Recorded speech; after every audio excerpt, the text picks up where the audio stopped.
तो hello everyone, good evening. तो आप आई होप कि ये जो मन्नत वाला वीडियो अभी जो मैंने ऑडियो वीडियो डाला था, आई होप कि आप लोगों को बहुत सहयोग दे रहा होगा और आप लोग को समझ भी आ रहा होगा। तो चलिए आज बात करते हैं क्लीनिंग ओसीडी के बारे में। ज़्यादातर देखने को दो ही ओसीडी ज़्यादा, देखिए ओसीडी तो कई प्रकार के हैं, बहुत प्रकार के हैं, बट दो ओसीडी ज़्यादा सामने आता है, एक मन्नत ओसीडी, एक क्लीनिंग ओसीडी। क्लीनिंग ओसीडी जितनी सुनने में आसान लग रही है ना, उतने ही ये तकलीफ़ दे और बहुत ही मतलब इतनी तकलीफ़ दे होती है कि इंसान ना किसी को कह पाता है। क्योंकि क्लीनिंग ओसीडी की जब शुरुआत होती है तब लोग उसे मन बढ़ा देते, जो भी हाथ धो रहे होते, चाहे घर की सफाई कर रहे होते हैं, तो लोग उनको ये कह देते हैं कि वाह कितना अच्छा सफाई रख रही है, सब कुछ इसका परफेक्ट रह रहा है, ये ऐसे ही रहना चाहिए, उसका मनोबल और बढ़ा देते हैं। जिसके कारण उन्हें लगता है कि ये जो काम कर रही हूँ मैं अच्छा कर रही हूँ।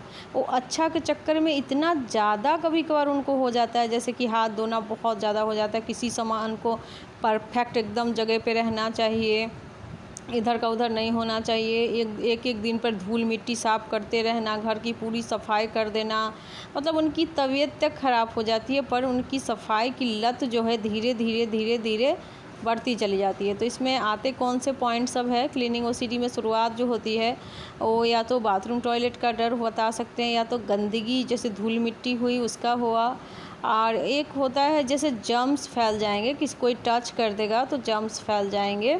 तो ज़्यादातर बाहर नहीं निकलना पसंद करते हैं, जिनको क्लीनिंग ओसीडी ज़्यादातर घर पे ही रहते हैं, उनको बाहर जाने में बहुत दिक्कत आने लगती है। क्योंकि वो लोग से बात करते हैं, चाहे किसी के टच होने से उन्हें लगता है कि उनको जो बीमारी हो मेरे में आ जाएगा, उनके टच होने से मैं गंदा हो जाऊँगी, मेरे में जर्म्स चले जाएंगे। तो अजीब प्रकार के जो थॉट हैं उनके दिमाग में आते हैं। और फिर वो हाथ धोना, उनको लगता है कि हाथ ही सबकी जड़ है, हाथ धोने से ही मेरा जो है मेरे को आराम मिल जाएगा, संतुष्टि मिल जाएगी। तो उनका माइंड जो है शुरू में यही सलाह देता है कि काम करो, तुम हाथ धो लो, जिसके कारण वो हाथ धोने लगते हैं। जो घरेलू महिला होती हैं, जो हाउस वाइफ होती हैं, वो ज़्यादातर घर में रहती है, उनको घर का काम पूरा करना पड़ता है। तो कभी कभार या तो एक तो अपनी मर्ज़ी से कभी कभार करती हैं, कभी कभार उनको जो है प्रेशर दे के भी ऐसा क्लीनिंग ओसीडी का शिकार बना दिया जाता है। जैसे कि मान लीजिए जो शुरू में अगर अच्छे तरीके से रह रही होती है एक नॉर्मल की तरह कि चलो ठीक है, अगर गंदा लगा है तो हम साफ़ कर लेंगे थोड़ी देर में, कोई दिक्कत नहीं, लेकिन उनके जो फैमिली में जो मेंबर होते हैं वो उन्हें कभी कभार टॉर्चर भी करते हैं कि ऐसे गंदा रहती है, ऐसे रहना चाहिए, वैसे रहना चाहिए, या तो किसी के कहने से भी कभी कभार ओसीडी का शिकार हो जाते हैं। जैसे कई लोग होते हैं उन्हें सलाह देने लग जाते हैं कि आप ऐसे मत रहो, थोड़ा सा सफाई करके रहो, ऐसे नहीं रहना चाहिए, मैं तो ऐसे सफाई करती हूँ, मैं तो वैसे।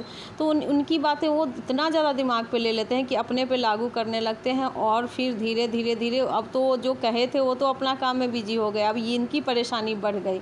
अब ये ऐसी परेशानी होती है कि लोगों को धीरे धीरे समझ में आता है, जिनको है उनको भी धीरे धीरे समझ में आता है, और उनके फैमिली मेम्बर को भी समझ में आ जाता है कि अब ये हद से ज़्यादा हो रहा है। मतलब हर छोटी चीज़ को छूना, हाथ धो लेना, घर में छोटी से छोटी चीज़ों को पोछा लगाते रहना, साफ़ करते रहना। उनको शाम हो जाता है, कम से कम इतना लेट हो जाता है, ना सही से वो किसी को खाना दे पाती हैं, मतलब अपना डेली रूटीन सही है ही नहीं उनका, और बहुत तकलीफ़ में जीती रहती। कभी कभार उनके फैमिली मेम्बर उनको पागल तक कह देते हैं, तो और ज़्यादा तकलीफ़ होता है कि ये तो पागल है, ऐसी रहती है। उनके फैमिली कभी टॉर्चर कर देते हैं कि नहीं इसको मत कहो, अभी बाथरूम में जाने के लिए 2 घंटे 3 घंटे जाएगी, इसको तो बिल्कुल साइड रखो। मतलब हरदम ताना देने से भी उनका ओसीडी धीरे धीरे थर्ड लेवल पे चला जाता है और फिर परेशानी की वजह बन जाती है।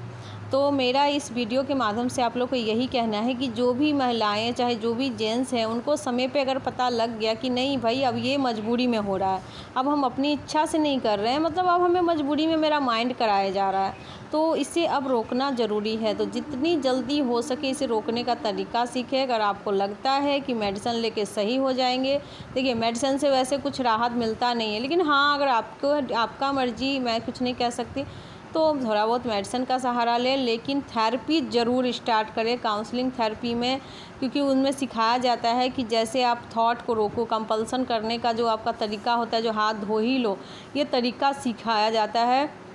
और प्रैक्टिस कराया जाता है। तो ये तरीका जितना जल्दी, क्योंकि थर्ड लेवल पर OCD जब चला जाता है तो उसे सीखने में भी समय लग जाता है, फिर उनको थेरेपी भी देरी से ही असर करती है। तो उनको लगता है कि अगले को दोष लगाने लगती हैं कि नहीं मेरे को तो सही से ठीक ही नहीं किया। वो थोड़ा सा गुस्सेल टाइप की हो जाती है कि वो क्या ही मेरे को ठीक कर देंगी, अपने में एक जिद उनका जो मैं तो ठीक कोई नहीं कर सकता।